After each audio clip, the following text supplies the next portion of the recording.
Hello students in California Legal Research. You're watching our video on California statutes. You're looking at a page from the California Legislature's website. What you see listed here before you are the 29 separately named California codes in alphabetical order from the Business and Professions Code all the way through to the Welfare and Institutions Code. Each of the 29 separately named codes corresponds to a particular subject matter. So, for example, the California Education Code contains California statutes dealing with education law. When you're looking for California statutes, make sure you're looking in the right code. Similarly, when you're referring to California statutes, make sure you specify which code. For example, don't just say California Code Section 100. I don't know if you're referring to Government Code Section 100 or Water Code Section 100, and so on. Each of the 29 California codes is broken down into a particular organizational hierarchy.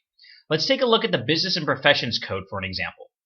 The Business and Professions Code is broken down into separate divisions, as we see here, and further broken down into separate chapters and separate articles, and so on. Now, keep in mind that not all of the 29 California codes will follow this same organizational hierarchy. Some will be broken down into parts or subchapters, or won't be broken down into articles and divisions, and so on. It's helpful to check the organizational hierarchy of the particular code you're searching in. Now, let's take a look at a specific California code section, California Penal Code, Section 5058. This is California Penal Code, Section 5058 in Westlaw Next. If you look at the box at the top right here, this shows you where in the organizational hierarchy of the California Penal Code this particular statute falls. So California Penal Code Section 5058 is in Part 3 of the Penal Code, Title 7 of Part 3, and Chapter 2 of Title 7. Now, this can be important information because it can help give you context for the statute and show you how it fits into the body of law generally. You can look for the statutes around it by clicking on any one of these divisions. So let's click on Chapter 2, for example. So you can see all of the statutes that are in Chapter 2 of Title 7 of Part 3 of the California Penal Code. Now let's go back to the statute itself. Similarly, you can navigate to neighboring statutes with the Table of Contents button, as you see here, neighboring statutes, or with the section forward and backward buttons right here. Reading surrounding statutes can often help you understand and interpret the statute you're looking at. It's a very useful thing to do, so I highly recommend it when you're doing statutory research. Now, let's take a look at the different parts of the statute. Here we see the section number, and to the right of the section number is something we call the caption or the name or the heading of the statute. Here in Westlaw Next, the caption for California Penal Code is Rules and Regulations, Administration of Prisons and Parole of Persons, Promulgation. Now, this basically gives you a brief summary of what this statute is about. One thing to note is that this caption doesn't actually come from the legislature. In fact, it's created by editors at West or Lexis. So let's take a look at the same statute in Lexis Advance. This is California Penal Code, Section 5058. The law will be the same between the two, but the caption is different. If you see here, the caption says, in Lexis Advance, says Regulations for Administration of Prisons, Compendium, Exceptions. That's different than the caption here in Westlaw Next. And the reason that the captions are different is, again, because they're written by West or Lexis editors and they don't come straight from the legislature. Now, starting here at the subsection A and going up through right before the credits right here, this is the actual text, the actual language of the statute. Pretty straightforward. As you can see, it's broken down into subsections. The subsections can be further broken down into subsections. Those can also be further broken down into subsections, so on and so forth. You just basically, you read this. This is the law. This is the language of the law to try to understand what the statute is about. Now, in parentheses after the credits, this is something that we call the history line, or sometimes referred to as the source law or the source credits. This gives you information on when the statute was enacted and the various amendments that the statute may have gone through. now would be a good time to briefly mention the different ways that California statutes are published. Now, when a bill successfully winds its way through the legislative process and gets enacted, the California Secretary of State chapters that bill. Think of a chaptered bill as a slip law. Now, these chaptered bills, these chaptered laws, are compiled chronologically as session laws in a publication called Statutes and Amendments to the Codes. Now, because session laws are listed chronologically, they aren't usually the best way to research statutes. That's where the benefit of codes comes in. Codes are another way, sort of the final way that laws are published. The codes are basically just the session laws arranged by subject matter instead of arranged chronologically. And because codes are arranged by subject matter, you can sort of browse around like we did here to find, other statutes that might help you interpret the one you're currently looking at because they deal with similar subject matter. If you were to browse within session laws, that wouldn't be very useful because the neighboring laws and session laws are basically the laws that were just passed immediately before or after that particular law. So they might be on totally different topics. Now, knowing that, we can decipher the information in this history line and understand what it's trying to tell us. The information in the history line is provided in chronological order, generally starting with the law that enacted this particular code section, and then the subsequent information are for laws that amended it. Now here we see this citation. It says added by, so we know that this very first citation is for the law that enacted this statute. And it says added by Stats 1944, 3rd X Sesh, C2, P15, Section 1. So what does that mean? What is that telling us? Well, it's telling us that California Penal Code Section 5058 was enacted in 1944, so we can tell by the citation here. You can find that session law in the 1944 volume of Statutes and Amendments to the Codes. That's what the stats stands for. It stands for Statutes and Amendments to the Codes. Specifically, it's going to be in the volume that has the third extraordinary session. That's what third X Sesh means. The third extraordinary session as opposed to a regular session of the legislature.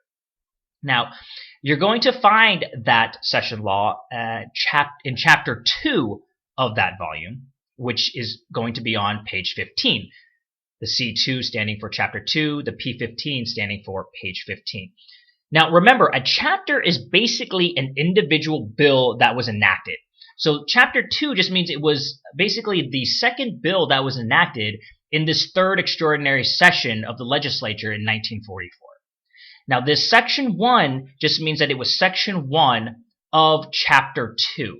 Now, keep in mind that the section numbering for a chaptered bill is oftentimes going to be different than the section numbering that you see in the actual code itself, right? I mean, look at here. We have California Penal Code Section 5058, but it was only Section 1 of this particular chaptered bill. So subsequent information here in the history line is basically for laws that amended this statute. So as you can see here, this particular statute, California Penal Code Section 5058, was amended several times. And as you can see, more recent citations to session laws also give you the bill number from that particular legislative session. Now, if we look at here, this particular statute, California Penal Code Section 5058, was amended in 2000 by Chapter 1060. And that chaptered bill, 1060, was introduced as Assembly Bill 1822. And the particular section of 1060, of Chapter 1060, that amended this statute was Section 41. Now, we'll highlight the usefulness of bill numbers in the last class when we discuss legislative history, but hopefully this is going to give you a good sense of how to read the history line and to understand what it's trying to tell you. If you have any questions, please feel free to ask in class and we can help clarify. Now, after the history line, what we see here are the Law Revision Commission comments. Now, these comments are not technically the law. They're written by the Law Revision Commission, which is a governmental body tasked with helping the legislature draft statutes and just provide some general guidance. Now, what these comments are, though, is they're very strong indicators of legislative intent and meaning, and they're often used as such. Not every statute is going to have comments from the Law Revision Commission, but when they're present, that really helps you interpret the statute and try to sort of figure out what the legislature meant by certain wording or certain language. And these comments from the Law Revision Commission, they are considered annotations, right? So now let's look at other annotations, because we want to look at, when we're doing legal research, we generally want to do it in an annotated code, because an annotated code provides you with all of this extra content that the unannotated version doesn't. So one of the most useful annotations are notes of decisions. You can find notes of decisions here on the right, and you can also find them here on this tab, notes of decisions. So let's click on this tab right now. Notes of decisions are references to cases that have analyzed the statute. Specifically, they're references to individual headnotes within the case. If there are a lot of notes of decisions for a particular statute, and here we have 35, that's what the number in parentheses means, those notes of decisions are going to be generally broken down by subject matter. And the different subject matters, different topics are here for this particular statute, the notes of decisions for this particular statute. Now, each note of decision is an actual headnote from a case. So if we look at this first note of decision here under the subject, cruel and unusual punishment, the note of decision reads, it was proper exercise of authority to transfer from Maine Rehabilitation Center, yada, yada, yada. Now, if we click on the link to the case that this note of decision came from, and within that case, if we look at the headnotes, if you look here, this second head note, it was proper exercise of authority to transfer from Maine Rehabilitation Center, yada, yada, yada. This head note is the exact same language as this note of decision, because the note of decision are basically just the head notes. So in Westlaw Next, the notes of decisions generally also will have topic and key number references as seen here. You can click on these to find cases that address that particular topic, even if those cases don't cite or mention the statute in question. So here, we clicked on that topic key number, right? The topic being sentencing and punishment, and the key number being 1534. So here are a bunch of different cases that have headnotes categorized under this topic and key number. And we can read them because they might deal with similar issues that might be relevant to us if we're researching that statute, even though these cases don't necessarily cite or analyze the statute we're looking at. So clicking on the topic and key numbers can oftentimes help you find related cases that might have touched on the same subject, even if they aren't directly related to this particular statute. Now, you can also find additional cases under the Citing References tab here and choosing cases here. Now, there are usually more cases here than under the Notes of Decisions. So as you can see here, we have 82 cases that cited this statute, whereas under the Notes of Decisions, we only had 35. Now, and keep in mind, it's not necessarily 35 cases, it's 35 Notes of Decisions, because any given case can have more than one head note, separate head note.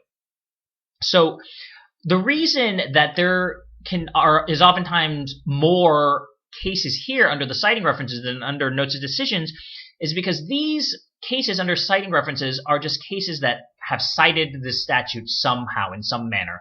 A lot of times they don't even have head notes. If we click on, let's say this one, this case here, it's an unpublished case and there are no head notes. So there's not going to be a note of decision for this case, but it still cited this statute. So you can find additional cases under this tab here, citing references and selecting cases.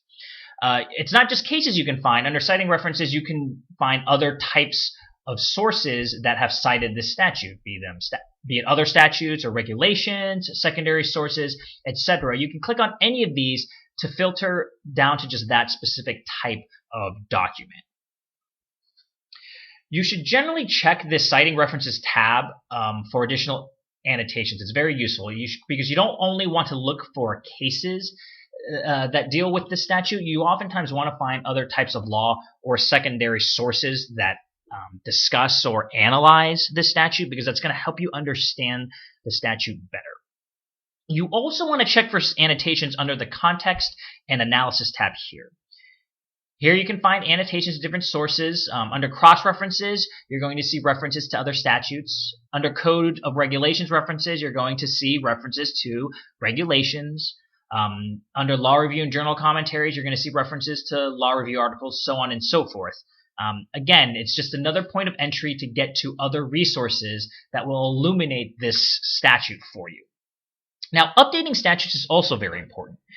In print, you would check pocket parts to make sure that the statute you were looking at was still valid.